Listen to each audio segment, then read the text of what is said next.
Now, next up is ASML, which is an absolute powerhouse in global tech.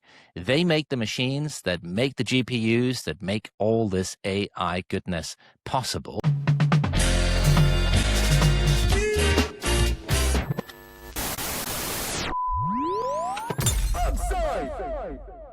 Christophe Fouquet, he became the CEO in 2024, and he's had an interesting first few years with absolutely rampant growth in everything in his ecosystem. Now, ASML, they have a monopoly on the world's most important supply chain, and that's nice. And at Milken recently, Fouquet, he said, no one is coming for us, with which we think he meant our strategic position and dominance is so strong that nobody can touch us.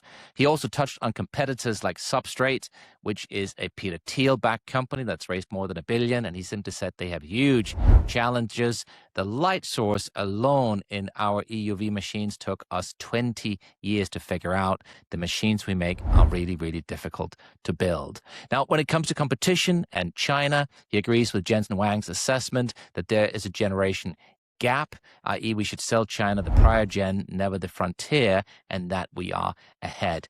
But even so, Lomax, DeepSeek, V4, the new model trained, at least partially, on Huawei's Ascend chips. We know that when we look at the specific chip systems, yes, the Chinese are behind, but it seems that more and more of the AI models that come out of China have more and more Chinese tech embedded. Is the no one is coming for us? Is it theater at the AI capability level, or do you think it is the truth?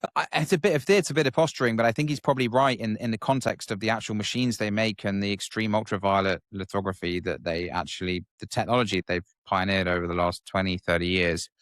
They are light years, no pun intended, ahead of the competition.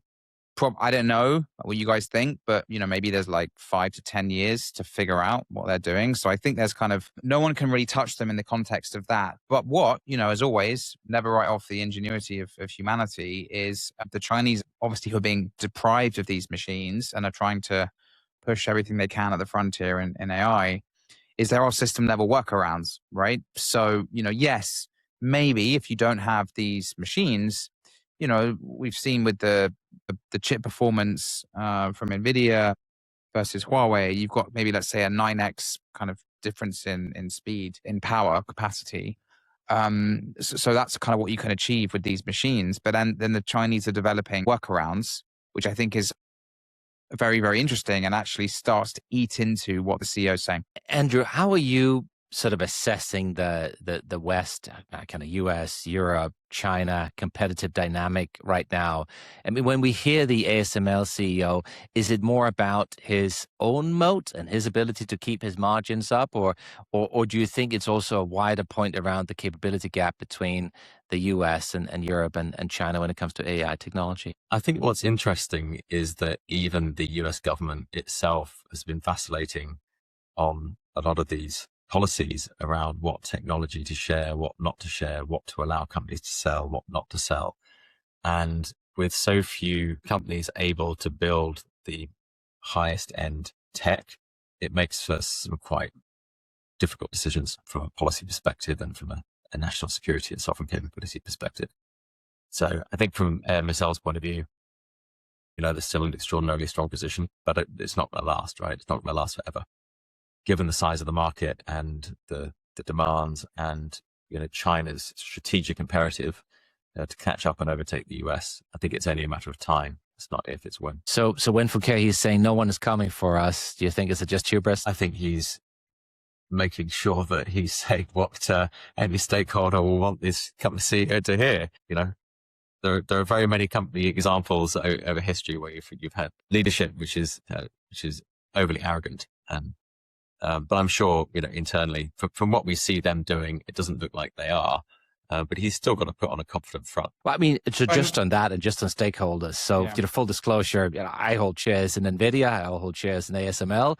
And if you hear Jensen Huang from NVIDIA speak, he will always say that he's absolutely paranoid. He works 7 days a week and he's always frightened about who might be coming for him and who might be out there catching up. Feels like a very different message from what we're hearing from ASML here. I think I would have liked him to be a little bit more paranoid rather than quite so self-confident. And that's, also a big difference between a founder-led company and some, CEO that's been brought into the company. I think it's worth just focusing a little bit on the system-level workaround that the Chinese have been developing, right, that I alluded to. So this is Cloud Matrix, which is, I think, a genuinely interesting, counter-argument to this guy at ASML, where, what Huawei have done with, they have a 384 chip cluster that effectively makes up some of the, we talked about the 9x performance gap, right?